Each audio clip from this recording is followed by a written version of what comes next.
आज मैं बात करने वाला हूँ एक बहुत ही इम्पोर्टेंट क्वेश्चन की। अब ये क्वेश्चन जो है ना, कई बच्चे एएमजीएम से करेंगे, ठीक है?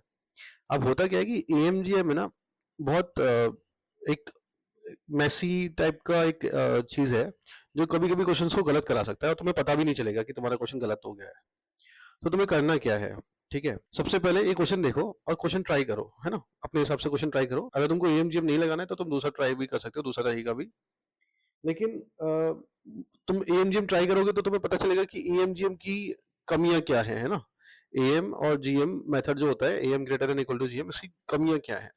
तो हुआ क्या था कि 11th क्लास में मुझे टीचर ने क्वेश्चन दिया था।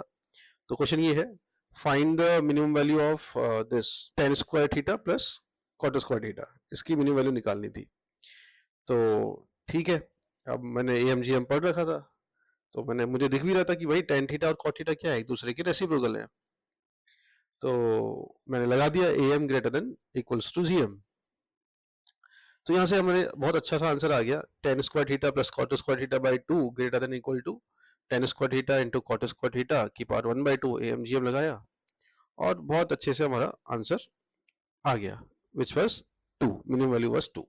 ठीक है, अब उसके बाद हुआ क्या कि सर ने एक और क्वेश्चन दिया, nine tan square theta plus four cot square theta, इसका मिनिमम वैल्यू निकालो। तो मैंने बोला सर इसमें क्या बड़ी बात है, सेम तरीके से हो जाएगा, कर देते हैं। और इसको तो मैंने देख के ही कर दिया भाई, टू रूट ए बी आएगा, ए नाइन है और बी फोर है। मैंने दिमाग में ही सोच लिया था कि tan theta cot theta cut जाएंगे, तो ये भी हो गया आराम से। तो 12 आंसर आ गया था, चलो ठीक है। फिर सर ने एक बॉम्ब फेंका भाई साहब। अब ये जो क्वेश्चन था, इस क्वेश्चन को मैंने बहुत कॉन्फिडेंटली कर दिया कि भाई मुझे तो आता है एएमजीएम, क्यों नहीं होगा, आराम से हो जाएगा।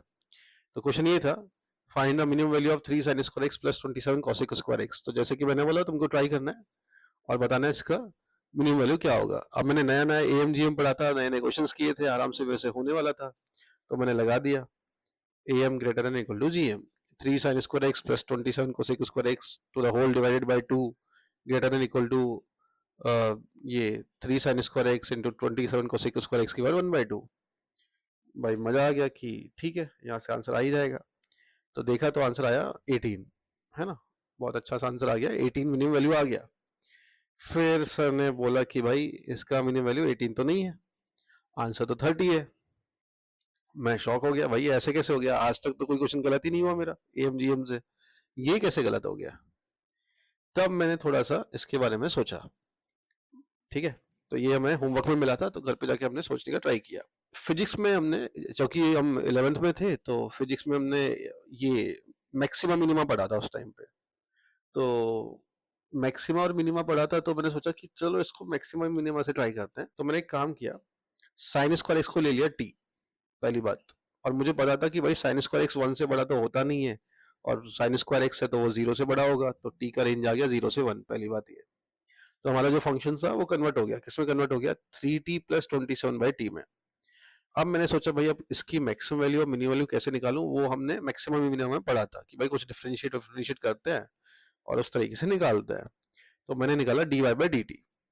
तो D Y by D T निकाला, टी के रेस्पेक्ट में डिफरेंशिएट किया, तो आया 3 minus 27 by T square. LCM LCM लिया तो इसके दो फैक्टर हो गए। लेकिन फिर मैंने देखा कि भाई जो फैक्टर्स हो रहे हैं वो सारे फैक्टर्स नेगेटिव आ रहे हैं, क्योंकि टी जीरो से वन के बीच में है। तो टी जब जीरो से वन होगा तो टी माइनस थ्री भी नेगेटिव होगा, है ना? टी प्लस थ्री पॉजिटिव होगा, सॉरी, लेकिन टी माइनस थ्री तो नेगेटिव होगा।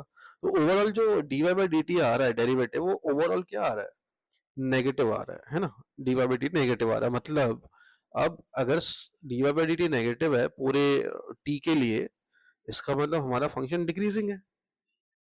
और डिक्रीजिंग फंक्शन है तो मिनिमा टी के सबसे बड़ी वैल्यू के लिए आना चाहिए, और टी है साइन स्क्वायर एक्स। तो मैंने सोचा टी का सबसे बड़ा वैल्यू तो वन है, तो वहां पे ही मिनिमा आना चाहिए। तो मैंने देखा कि भाई टी जब मैं वन रख रहा हूँ तो आंसर 30 आ रहा है, जो कि सर ने मुझे बोला था कि आंसर इसका 30 है। अब आंसर तो आ गया, इसका मतलब अब मुझे ये जानना था कि मेरे एएमजीएम वाले मेथड में गलती क्या हो रही थी। तब मुझे रियलाइज हुआ कि भाई एएमजीएम हम तभी लगा सकते हैं जब हम सारे नंबर्स पॉजिटिव रियल नंबर्स ले रहे हैं, मतलब सारे पॉजिटिव रियल नंबर्स के अकॉर्डिंग वो आंसर आता है एएमजीएम वाला। लेकिन यहाँ इस पर्टिकुलर क्वेश्चन में क्या हो रहा था कि जो हमारा जो टी था, जो वेरिएबल है, मतलब जो साइन एक्स है, वो रिस्ट्रिक्ट हो चुका है 0 से 1 के बीच में। और जब उसकी डोमेन ही रिस्ट्रिक्ट हो चुकी है, हमारा फंक्शन ही रिस्ट्रिक्टेड हो चुका है, जो मैंने 3t प्लस 27/t लिया है, तो भाई ये रेंज पूरी थोड़ी ना देगा। लेकिन मैंने सोचा कि अगर मुझे कुछ रिस्ट्रिक्शन पता है, तो आराम से मैं डिफरेंशिएट करके मैक्सिमा और मिनिमा निकाल सकता हूँ। और उस दिन मुझे रियलाइज़ हुआ कि ये जो एएमजीएम है एक बहुत बड़ा ट्रैप है, जिसमें कई लोग आराम से फेल हो सकते हैं, और जेईई कभी भी इसका यूज़ करके आराम से लोगों को फंसा सकता है।